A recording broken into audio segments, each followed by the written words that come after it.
My name is Chase Foster, and I'll be presenting a presentation on the national opioid crisis.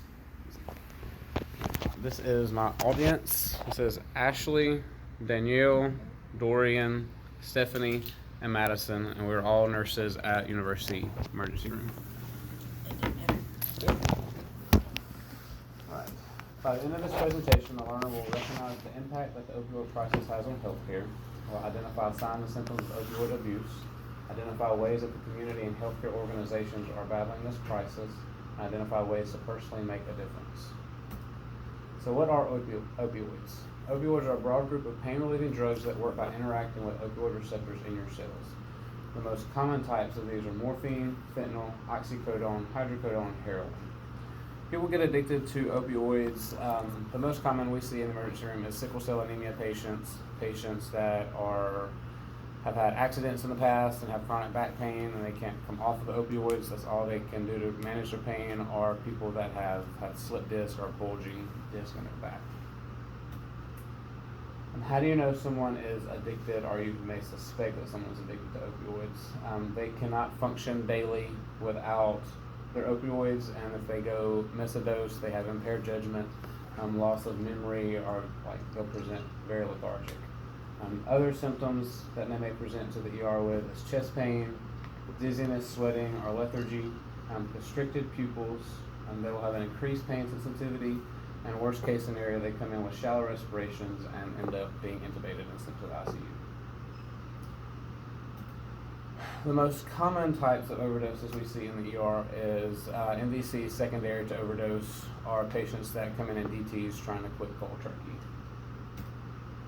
Some statistics for the opioid crisis in the United States. 60 people die every day from opioid-related overdoses. That's close to 22,000 deaths per year, and in 2016, a survey showed over 42,000 opioid-related deaths. In 2017, they went up to 47,000 deaths in that year. It was estimated 1.7 million people suffered from substance abuse disorders. 652,000 of those suffered from heroin abuse alone.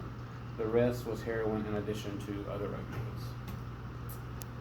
In October of 2017 to 2018, the health agency Premier took a survey of 647 hospitals in the United States on hospital costs related to opioid crisis. $1.94 billion was spent in annual hospital costs. Over 632 million were ER visits alone. Through all their hospitals, they showed that ER visit alone cost $504. If they got admitted to inpatient, it was between $11,000 to $12,000. And if that patient had to be escalated from inpatient to ICU, it would escalate the pay cost to $20,000 to $21,000. What can we do as a community and an organization to battle this opioid crisis? The University of Mississippi Medical Center, where we all are employed at right now, has a chronic pain management clinic. They have a psychiatry clinic that specializes in opioid addiction.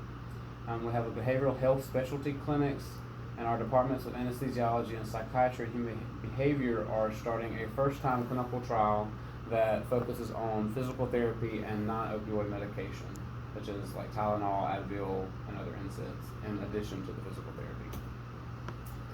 Individually, we have to overcome our personal biases and fears about substance abuse. There's a lot of emotion and personal feelings when patients come in overdosing, especially for us as nurses. We have to identify risk factors in our home and community, and be engaged in our community resources, such as the clinics and the specialty clinics. These do have volunteer positions also. And as healthcare professionals, especially nurses, it's important for us to recognize opioid addiction timely and assess them effectively, and then educate our patients on our community resources. And that is my presentation.